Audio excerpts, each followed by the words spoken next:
Hello, welcome back to my YouTube channel.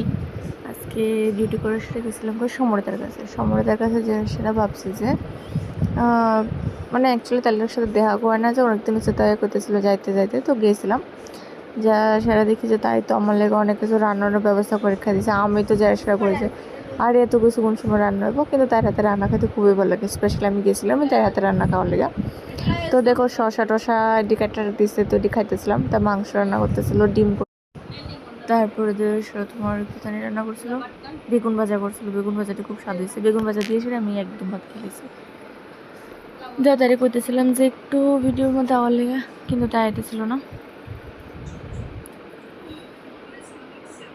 Ultimate আমারই দেখা যেতেছিল, আমি কিন্তু রান্না করছি না, জাস্ট এমনি একটু, তাই বিদ্যুৎ থেকে সরে গেছে দেখে।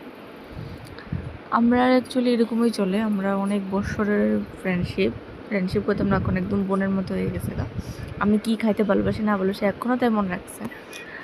তো ইডি তো মানে ভাল লাগে না, অনেক অনেক কী বলতাম, মানে অনেক অনেক বন্ধুত্ব কলেজ শেষ হয়ে যায়, কিন্তু আমরা আজ অব্দি সম্পর্কটা বাচ্চা আছে, এটাই ভালো লাগতেছে।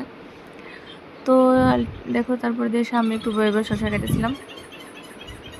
আমি কিছু করছি না, তাই সব কিছু করছে, শুধু একটু গল্প করা লেগে গেছিলাম আর তার হাতে খাওয়া লেগে গেছিলাম। দেখো মাংস রান্না করে খুব সুন্দর করে যত্ন করে সাথে মাংস রান্না করে, তো বেগুন ভাজা দিয়ে সেটা ডিম দিয়ে আমি অনেকটা ভাত খেয়ে নিয়েছিলাম। তারপর আবার মাংস খেলাম, আর এরপর আওয়ার সময় আবার তাগিদা করছে, মাংসও দিয়ে দিছে। তারপর আমরা একটা বন্ধু, ওই যে কিষান, তো আমরা সবাই সেই কলেজ ফ্রেন্ড, কিন্তু এখন অবধি আমরা সবার সম্পর্ক ভালো আছে। তো এই যে সম্পর্কে আমরা বাই বাই করতে আইছিল। Bye, good night.